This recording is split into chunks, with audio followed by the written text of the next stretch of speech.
Bom dia, irmãos. Abram suas Bíblias, por favor. Primeira carta do apóstolo João, capítulo de número 2.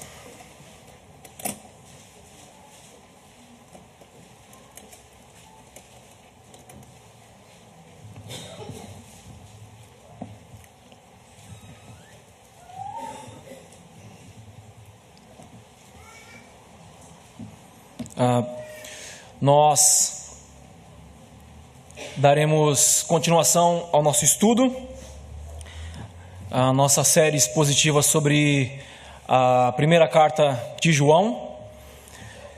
Só alguns comentários breves.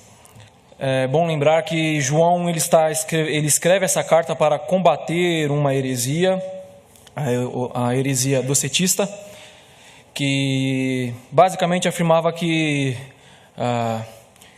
Deus não veio em carne. Basicamente era isso. O docetismo ele é o berço do agnosticismo, ok? Ele vai se desenvolver a partir dessa heresia, ou além dessa heresia e mais algumas outras.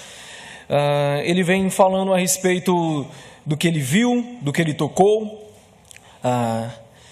com quem ele caminhou, falando do verbo. Ele posteriormente vai falar a respeito dessa questão do pecado, e ele vai dizer que o verdadeiro cristão, ele peca, porém, isso não é uma prática da vida dele.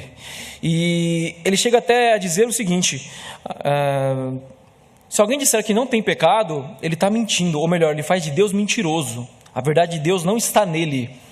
Isso é interessante porque o agnosticismo ele pregava a perfeição, a busca da perfeição. Eles diziam que eles poderiam alcançar a perfeição ainda em vida.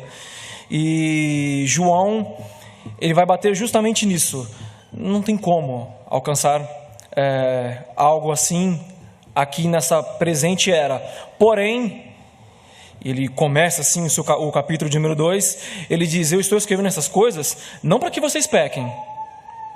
Porém, se todavia alguém pecar, saiba que nós temos um advogado junto ao Pai, esse mesmo que eu estou falando, que é o verbo, Jesus Cristo.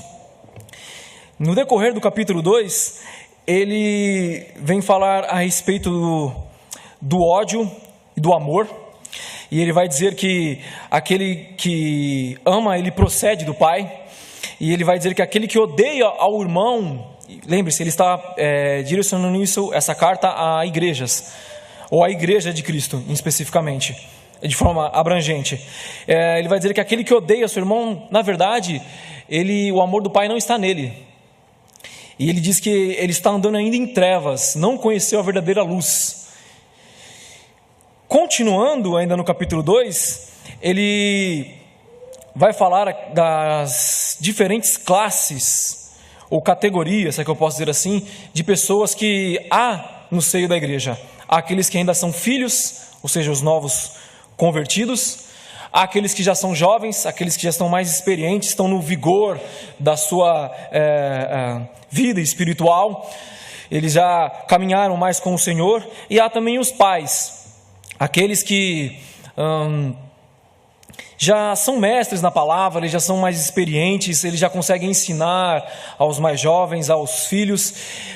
E é interessante que ele deixa isso bem claro, que assim, nem todos são pais, nem todos são filhos, nem todos são jovens. Há essa heterogeneidade dentro da igreja. Lembre-se que ele ainda está falando a respeito da questão do pecado e a questão do amor. Chega aqui no versículo 15, e é o que nós leremos, ele vai tratar a respeito do amar ao mundo.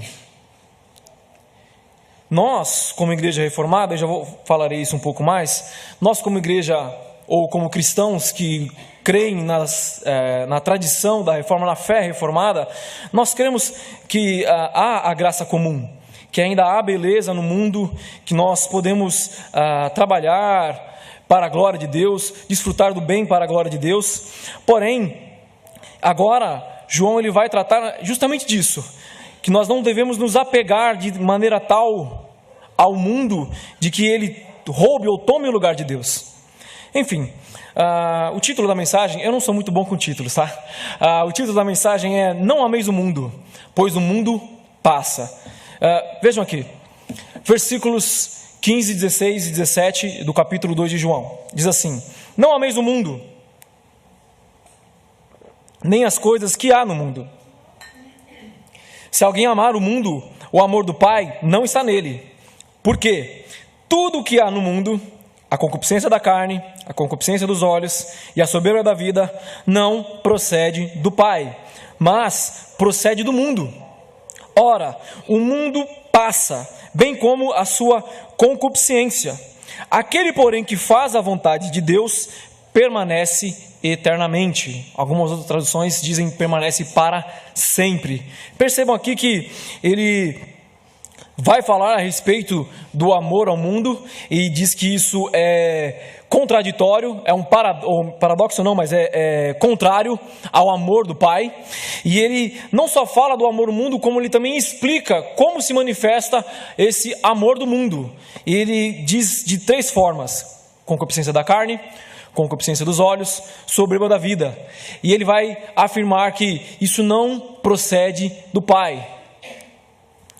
E ele ainda diz mais: se você amar o mundo, saiba de uma coisa, o mundo vai passar. Mas aquele que procura, que está no amor do Pai, ele cumpre a vontade do Pai. E esse sim, ele não vai passar. Ele permanecerá eternamente. Veja aqui. No versículo 15 ele começa da seguinte maneira: Não ameis o mundo, nem as coisas que há no mundo. João, ele faz aqui uma distinção. Veja, ele não é uma separação, tudo bem? É uma distinção. Ele faz a distinção entre o mundo e as coisas que há no mundo. A primeira refere-se à criação e às criaturas. Já a segunda, ela se refere ao padrão de conduta dos homens rebeldes a Deus. Quando eu estava estudando, tentando me preparar para montar aqui o sermão, eu procurei alguns comentários e alguns eles vão afirmar que quando ele diz o mundo, ele está falando da sociedade. Mas o texto em si não me parece mostrar que quando ele fala não ameis o mundo, ou seja, não ameis o costume do mundo, essa primeira vez que ele cita a palavra mundo aqui é justamente a criação. Por que eu afirmo isso? Porque por conta da segunda. Na segunda afirmação ele diz, nem as coisas que há no mundo. E se você olhar aí para a sua Bíblia, no versículo 16, ele explica o que são essas coisas do mundo. A concupiscência da carne, a concupiscência dos olhos, a soberba da vida. Então, provavelmente aqui, ele está fazendo uma distinção entre o mundo, a criação e o costume mundano, ou o estilo de vida dos homens rebeldes. A forma de viver, o padrão da sociedade corrupta e sem Deus. Faz sentido pelo seguinte, nós podemos não nos amoldar ao costume, à cultura, ao estilo de viver de alguém da sociedade que é contra, que é rebelde a Deus, porém, nós podemos nos apegar demais à criação de Deus, às obras de Deus, ao ponto de que isso, mesmo sem nós percebermos, isso roube a glória de Deus. Vejam aqui, Romanos 1,25 diz assim, pois mudaram a verdade de Deus em mentira, e honraram e serviram mais a criatura do que o Criador, que é bendito eternamente. Amém. Paulo aqui, ele está falando a respeito da idolatria, tudo bem? E lembrem-se que ele está falando aqui a carta aos Romanos, então ele está falando para a igreja de Roma, que ficava na capital do império de então. Então, com certeza eles viam muito disso, imagens e mais imagens de todo quanto tipo. Ele chega alguns versículos antes de dizer que há formas de quadrúpedes, de répteis, de homens. provavelmente Paulo está aqui falando das deidades pagãs que os romanos idolatravam, os gregos, enfim, toda a sociedade greco-romana daquela época. Porém, é interessante que ele coloca isso como uma idolatria. E percebam que ele diz que eles deram mais honra à criatura, à criação, do que ao seu próprio Criador. Irmãos, nós podemos sim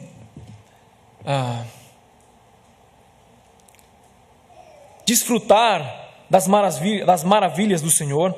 Nós podemos sim contemplarmos, por exemplo, um pôr do sol ou algo do tipo, a brisa do vento, ou enfim, o bater do mar nos seus pés na beira da praia, ou qualquer outro tipo de coisa. Um animal de estimação, um filho. E talvez, sem percebermos, acabamos amando isso muito mais, dando mais valor, mais honra a isso, mais apego a isso, do que ao próprio Criador.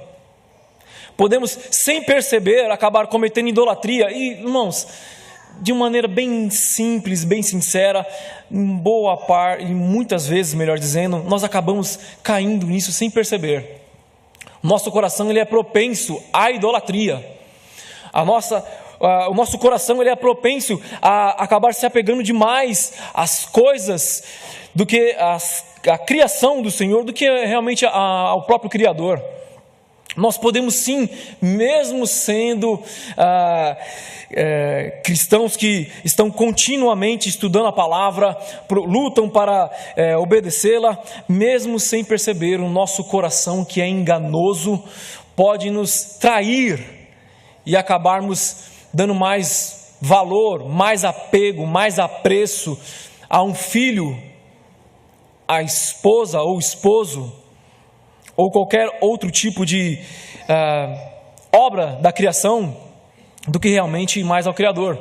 Eu lembro de uma situação que eu ouvi, não sei se era verdade ou não, mas de um irmão que ele continuamente estava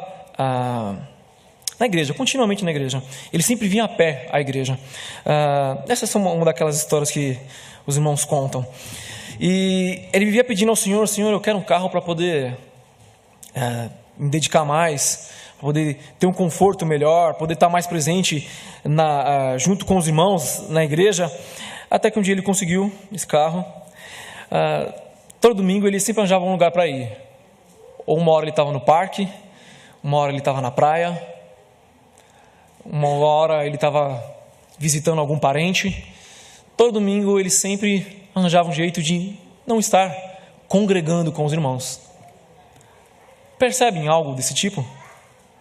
Como muitas vezes podemos sim acabar caindo em algum tipo de idolatria, ou acabar amando mais as criaturas, mais a criação do Senhor, do que realmente o próprio Criador?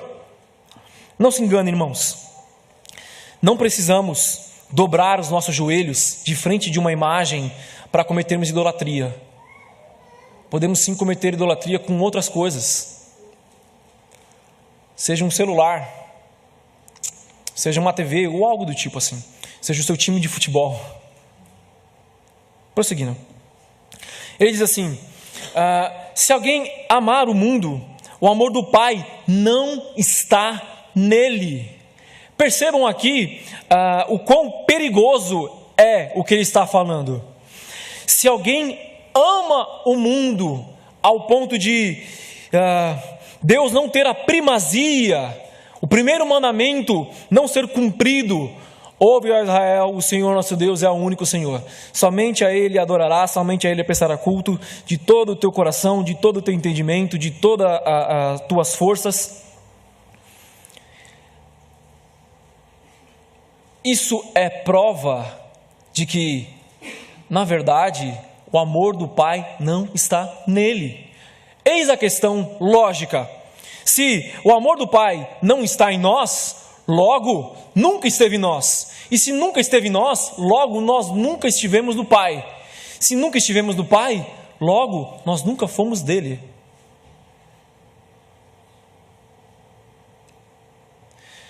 O cristão, ele vê as dádivas da criação, ele desfruta delas para a glória de Deus, porém, ele não se entrega a elas ao ponto de roubar a glória do Senhor. O cristão crê na graça comum, mas não banaliza tal graça.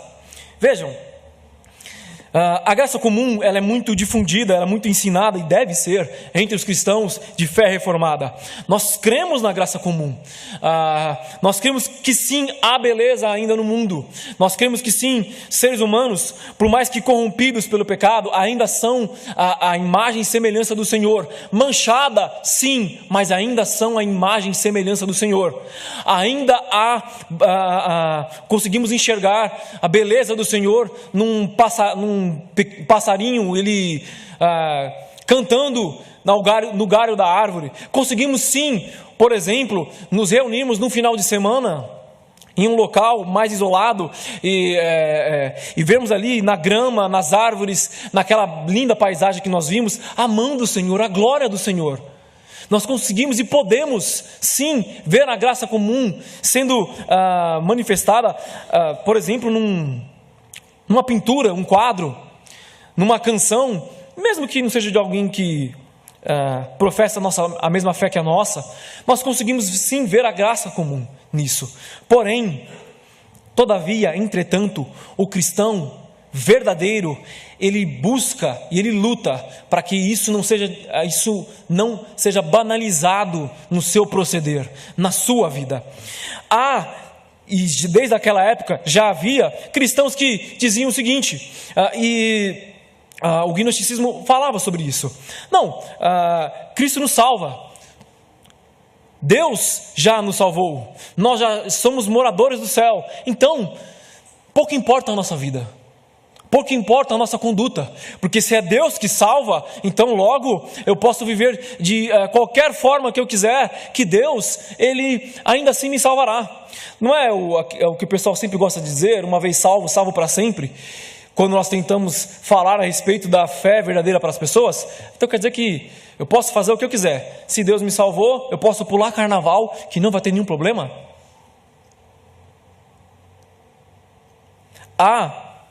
No meio cristão reformado, já havia desde aquela época aqueles que são conhecidos como os libertinos, que eles diziam o seguinte: pouco importa a matéria, pouco importa a carne, Deus está preocupado com o espiritual, Deus é espírito, então logo a preocupação dele é com o espiritual, o importante é a nossa alma.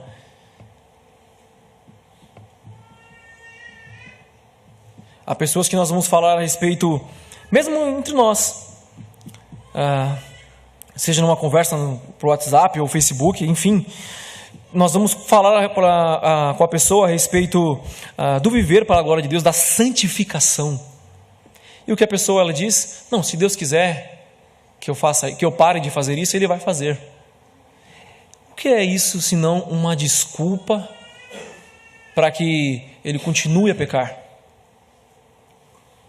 Entendam o seguinte: Paulo passou por um problema parecido em Corinto. Alguns irmãos diziam o seguinte: não, todas as coisas me são lícitas, afinal de contas eu já fui salvo pelo Senhor. Paulo vai argumentar da seguinte forma: vocês estão dizendo que todas as coisas me são lícitas? Ok, mas nem todas as coisas convêm. Vocês estão dizendo que todas as coisas me são lícitas? Ok, mas eu não me deixarei dominar por nenhuma delas. O cristão, aquele que está no amor do Pai, ele sim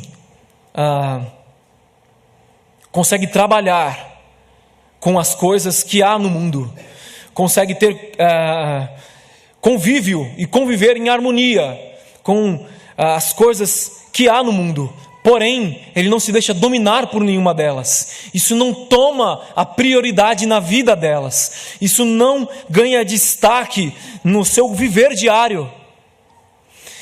Todas as coisas me são lícitas.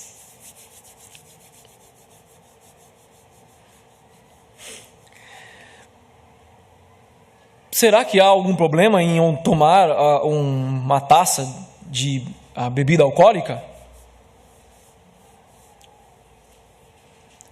Porém, até que ponto há?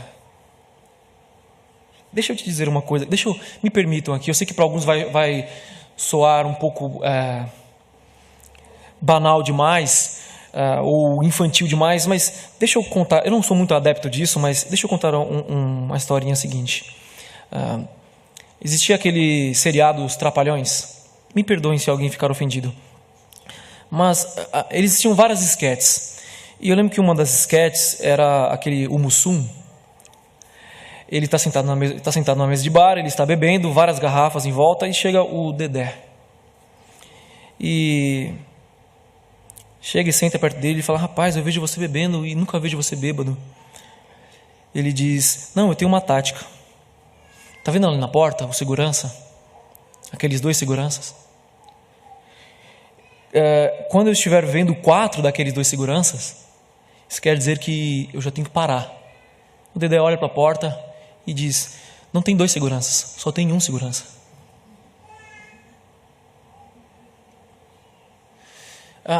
Quando nós vamos, por exemplo, falar sobre fornicação ou sobre para os namorados, os noivos, muitos perguntam com o sentido de que ele quer andar bem na linha, né? Ele quer andar no limite. Até onde pode? Até o ombro pode? Pode. Tá bom. Até o cotovelo pode? Pode encostar no cotovelo. Por quê? Porque ele quer andar ali no limite, na linha. Tome cuidado, irmãos. Não banalize a graça comum. Não brinque com o limite da graça do Senhor. Não podemos, de forma alguma, agir a um ponto de que nós passemos do limite do Senhor e nem tenhamos percebido. Prosseguindo aqui, ele vai dizer ainda em Romanos 6, do 1 ao 2: que diremos, pois? Permaneceremos no pecado para que a graça abunde? De modo nenhum.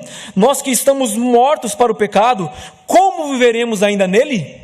Veja, no final do capítulo 5 de Romanos, Paulo vai falar aquela frase célebre: aonde abundou o pecado, superabundou a graça de Deus. Só que agora ele começa o capítulo 6 dizendo o quê? Tudo bem então, onde o pecado abundou, a graça superabundou. O que nós vamos fazer então? Vamos continuar na prática do pecado? É isso? Continuaremos ainda mais pecando para que a graça continue abundando cada vez mais? De maneira nenhuma. Quando a graça superabundou em nós, nós morremos para o pecado. Como agora viveremos nele? Temos que lutar, irmãos. Eu tenho que lutar. E eu me coloco em primeiro lugar aqui, para não amarmos o mundo no lugar de Deus. Porque se amarmos o mundo, em vez de amarmos a Deus em primeiro lugar, isso é prova de que o amor do Pai não está em nós. E se o amor do Pai não está em nós, eu repito, não somos salvos de verdade. Apenas achamos que conhecemos a verdade, mas ainda, como diz no início do capítulo 2, estamos nas trevas e não na luz. Prosseguindo.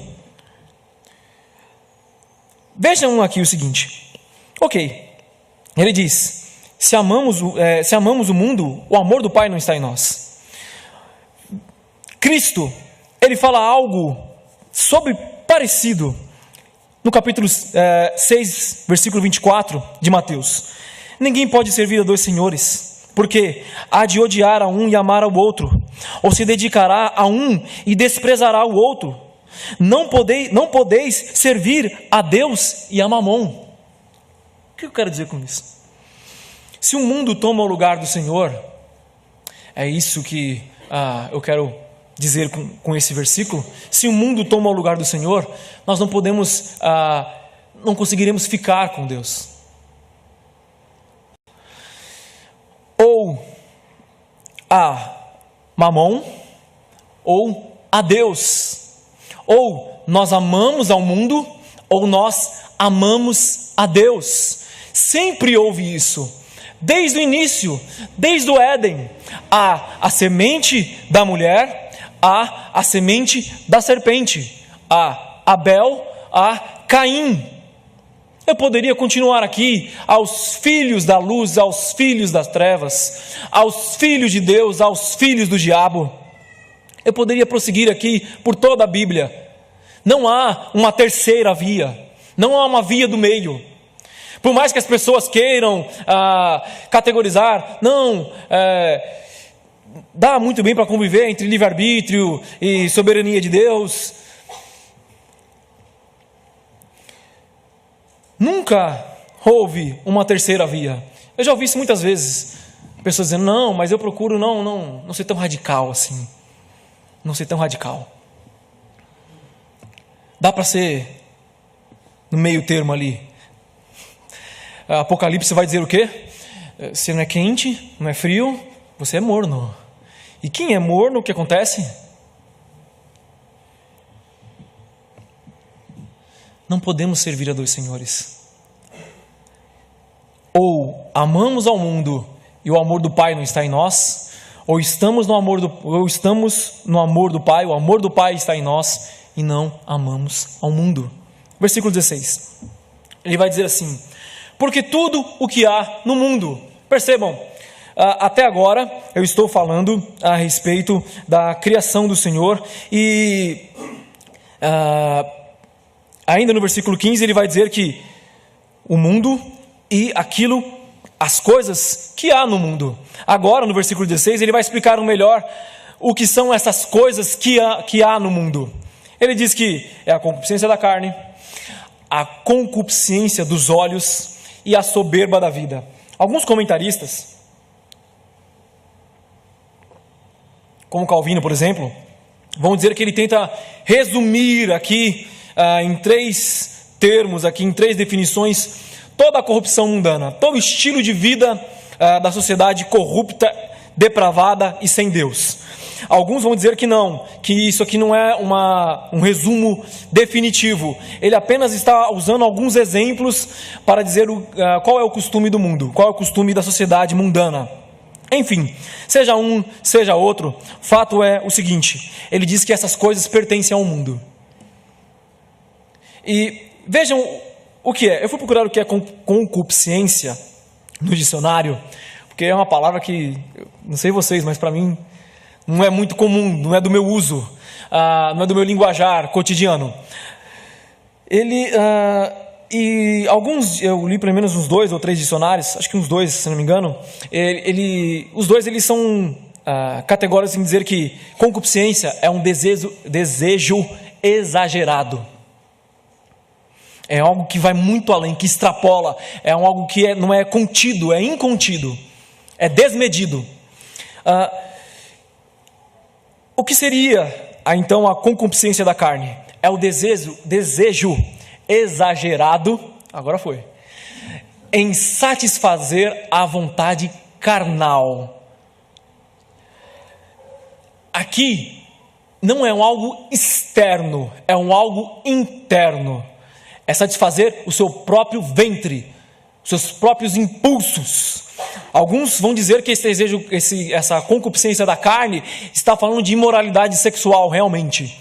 Alguns vão abranger um pouco mais, dizer que essa concupiscência da carne significa imoralidade sexual de todo quanto é tipo. Tudo bem? De todo quanto é tipo. Eu vi algo que me deixou extremamente estarrecido entre ontem e hoje de manhã. Não me lembro quem, se foi alguém da igreja aqui, desculpe que eu não vou lembrar, mas uma notícia, eu não me lembro agora qual país, em que a mãe de 37 anos e o filho de 20 estão brigando na justiça para que eles possam se casar. Já há marchas, eu já lembro que já falei isso uma vez, não lembro se foi no culto ou na escola bíblica.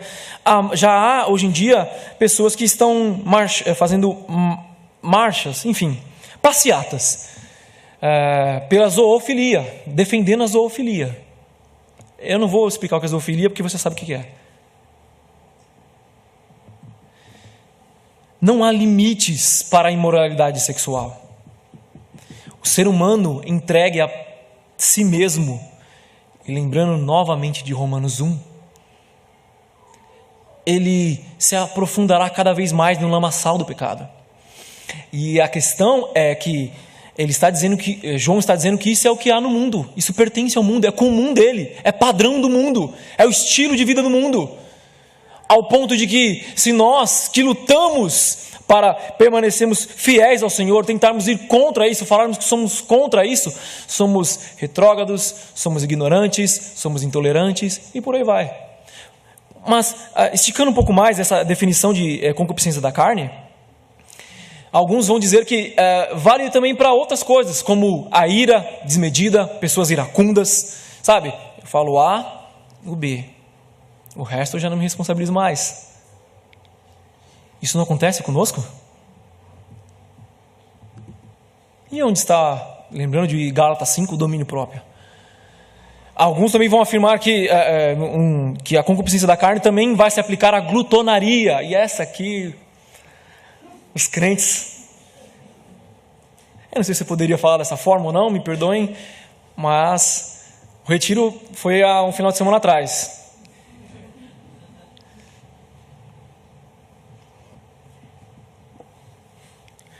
Concupiscência dos olhos. Vejam, se a concupiscência da carne é a satisfação interna, a concupiscência dos olhos é o desejo exagerado em cobiçar bens e coisas alheias. É algo agora externo. Ainda é o ser humano desejando, porém é algo externo a ele.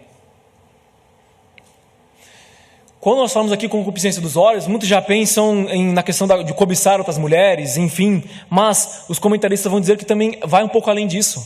É desejar coisas que não são suas, coisas alheias, coisas externas. Seja mulher, lembra do mandamento? Não para só na mulher do próximo.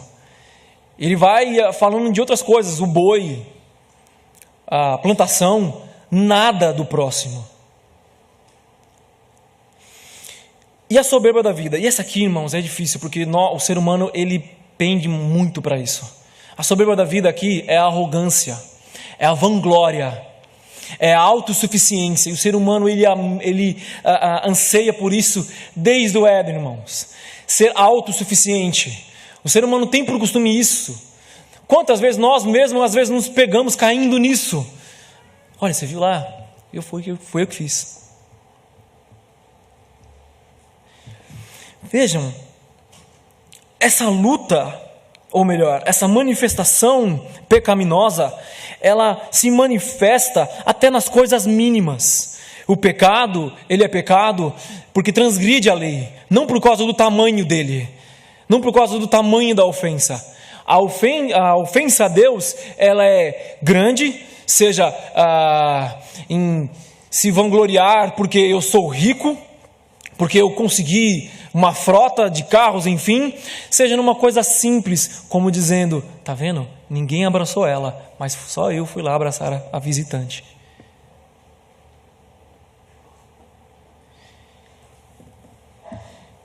João vai dizer que isso não procede do Pai, mas procede do mundo. Percebam que há um paralelo aqui entre o versículo 15 e o versículo 16. O final do versículo 15 é: se alguém ama o mundo, o amor do Pai não está nele. O final do versículo 16 isso não procede do Pai, mas procede do mundo. Vejam que há aqui sim um paralelo entre essas questões. Aquele que está no amor do Pai luta continuamente contra o pecado, por mais que às vezes haja tropeços no decorrer da luta. Agora, irmãos, se realmente, parafraseando aqui Paulo, se realmente a graça nos alcançou, se realmente nós nos arrependemos dos nossos pecados, e a nossa fé é uma fé verdadeira, não é uma fé morta, é uma fé legítima, se realmente nós somos eleitos do Senhor, se realmente nós somos salvos por Cristo, se realmente a graça irresistível, ela operou em nós por meio do Espírito Santo de Deus, agora nós temos nojo do pecado, nós lutamos contra ele, é um corpo estranho em nós. Vejam aqui, Gálatas capítulo 5, versículo 24 diz assim: e os que são de Cristo crucificaram a carne com as suas paixões e concupiscências. O crucificar é um morrer, é um matar. O crucificar é deixar aquilo. Lembrem do que Cristo fala, aqueles que querem segui-lo, aquele que quiser vir após mim, negue a si mesmo.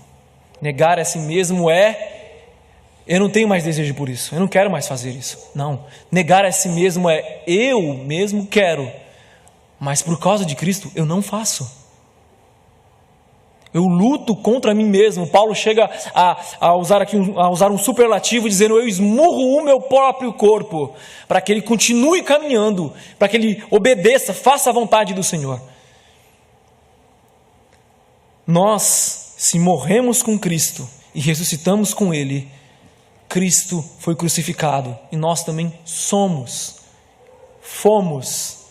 E o que nós crucificamos? As nossas paixões carnais, as nossas concupiscências, nossos desejos desmedidos. Porém, vejam o que Paulo vai dizer aqui. Romanos 7, versículo 18 ao versículo 23. Porque eu sei que em mim, isto é, na minha carne, não habita bem algum. E com efeito, o querer está em mim, mas não consigo realizar o bem, porque não faço o bem que quero, mas o mal que não quero, esse faço. Ora, se eu faço o que não quero, já o não faço eu, mas o pecado que habita em mim. Acho então esta lei em mim, que quando quero fazer o bem, o mal está comigo, porque segundo o homem interior, tenho prazer na lei de Deus, mas vejo os meus membros outra lei, que batalha contra a lei do meu entendimento, do meu intelecto, e me prende debaixo da lei do pecado que está nos meus membros. Ninguém está passando aqui para você um atestado de hipocrisia. Ninguém está aqui para dizer, eu não lembro quem colocou isso, mas que os seus problemas acabaram. Ninguém está aqui para dizer que a luta é fácil, que você agora será um super homem e uma super mulher. Ninguém aqui é super-herói. Ninguém aqui, ninguém aqui é um deus grego. Nós somos cheios de falhas ainda. Volta e meia nós temos que falar novamente disso. É aquela questão do já e do ainda não. Nós já somos salvos por Cristo, já fomos libertos da culpa do pecado, porém ainda há a presença do pecado, e só naquele grande e glorioso dia é que definitivamente Deus irá retirar a presença do pecado. Então há ainda assim uma luta. Paulo ele conclui aqui dizendo: mas vejo nos meus membros outra lei, que batalha contra a lei do meu entendimento. A vida cristã é uma contínua luta contra as paixões carnais. Por isso que nós podemos sim aceitar que alguém que é homossexual ou uma moça que é adepta do lesbianismo venha participar da nossa comunidade. Porém, nós não somos como aqueles que dizem: venha como está e fique como está. Agora, há sim uma luta, e tem que haver, continuamente. E sinceramente falando, eu acredito que será até aquele dia. Eu creio piamente nisso, que essa luta entre a nossa carne e o nosso espírito não será vencida aqui nessa vida. Paulo nos mostra isso. Quando eu quero fazer o bem eu não consigo, quando eu não quero fazer o mal eu faço. Há uma luta. Porém, veja o que João também diz, um capítulo posterior da sua carta. Capítulo 3, versículo 6 e versículo 9. Todo aquele que permanece nele não vive pecando. Todo aquele que vive pecando não o viu, nem o conhece. Todo aquele que é nascido de Deus não vive na prática do pecado, pois o que permanece nele é a divina semente. Ora, esse não pode viver pecando, porque é nascido de Deus. Todas as coisas são para a glória de Deus, irmãos. E aquele que realmente é nascido do Senhor, que nasceu de novo, ele luta contra o pecado, ele não vive nessa prática. Pelo contrário, até quando ele cai em meio à tentação, até isso é para a glória de Deus, porque isso joga ele ainda mais aos pés do Senhor. Quando ele luta para que não caia em tentação, mas quando ele cai, o Espírito vem e convence-o do seu pecado, e agora ele se derrama ao Senhor, ele luta para ficar mais próximo de Deus, ele se joga aos pés do Senhor, e isso traz ele para mais próximo de Deus. Deus usa até mesmo o pecado no meio do seu povo para a sua glória, e até mesmo o pecado para a sua glória daqueles que estão de engano dentro do arraial do Senhor, do arraial do seu povo. Porque aquele que vive e está em nosso meio, porém não é um dos nossos, e continua nessa prática, mesmo sendo alertado continuamente para se arrepender dos seus pecados e crer no Senhor, se ele continua nessa prática, naquele grande dia, o dia do juízo, até mesmo isso será para a glória do Senhor. Deus irá o acusar por conta dos seus pecados, porque ele viveu continuamente e nunca se arrependeu, estava no meio de nós, mas não era dos nossos. Último versículo.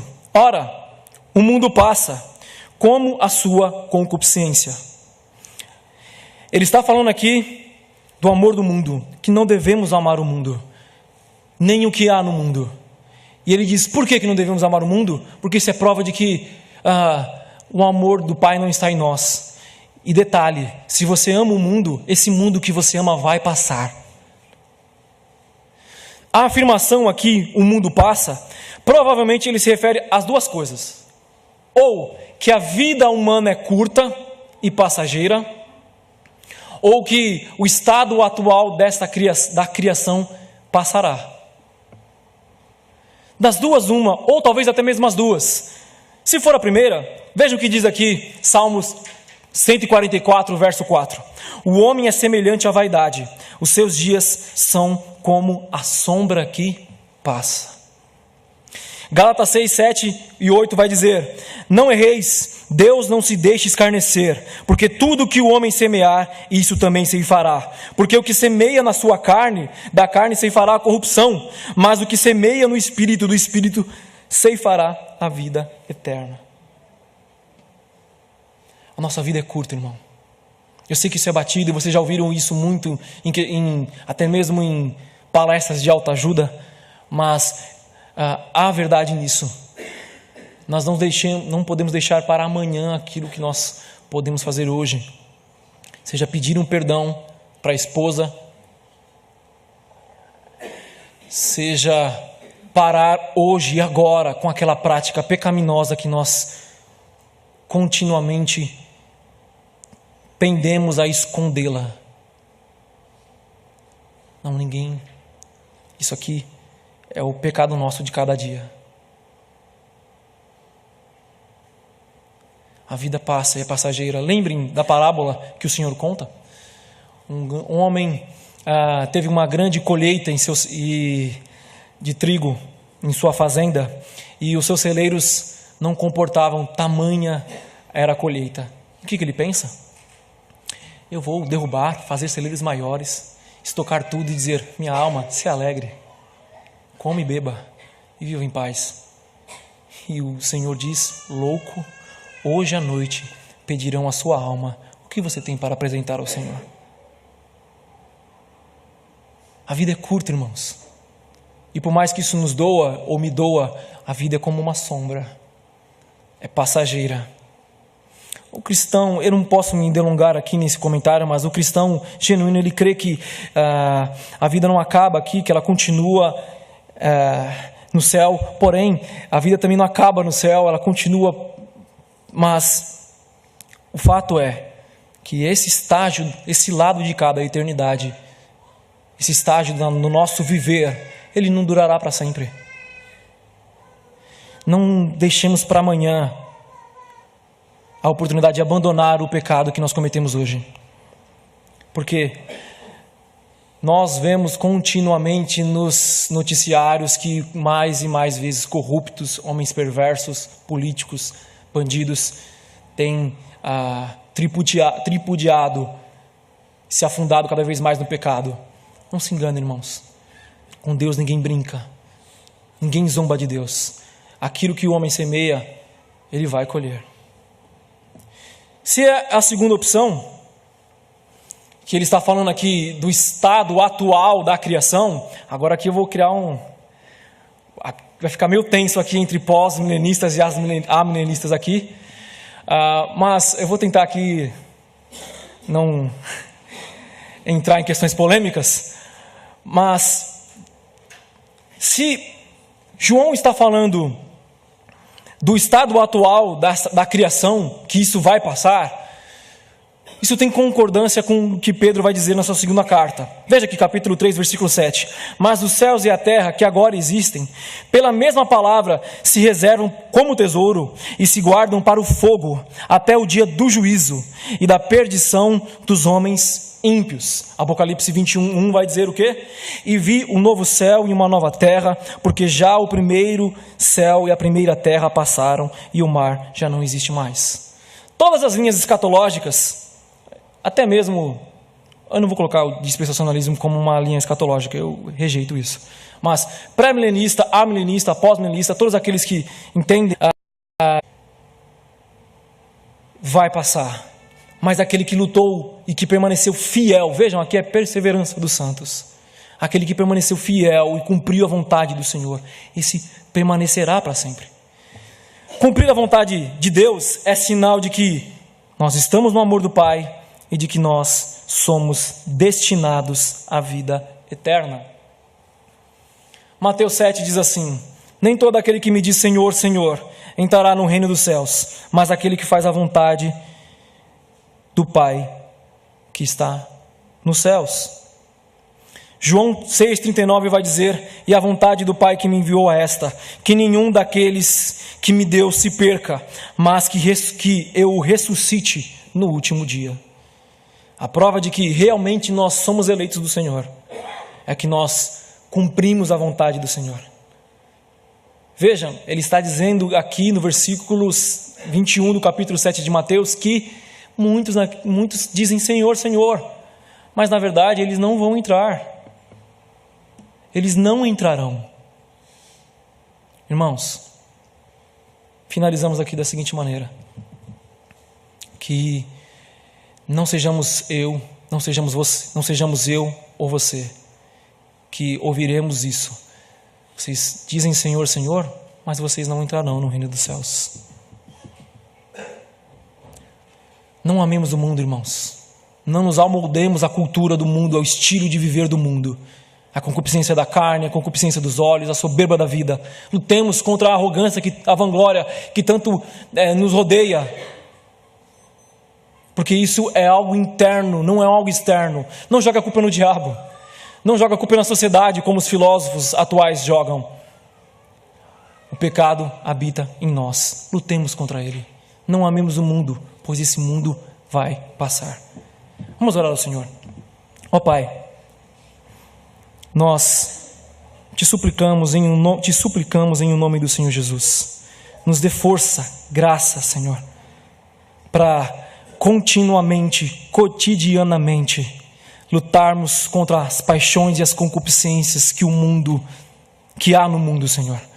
Que o nosso padrão, nosso estilo de viver, o nosso modelo, o nosso alvo, não seja o padrão do mundo, mas Cristo, o nosso varão perfeito, e que busquemos crescer para nos tornarmos cada vez mais a imagem e a semelhança dele. Senhor, nos dê força, porque continuamente o pecado tem lutado contra nós. Mas sabemos, Senhor, que aquele que está em Ti permanecerá eternamente. Nos dê força. E sim, Deus, nós te pedimos isso. Cumpra a Tua palavra. Traga juízo ao mundo, Senhor. Condenação, justiça e juízo para todo o pecado que a humanidade tem feito e tem agido contra o Senhor. No nome de Jesus. Amém.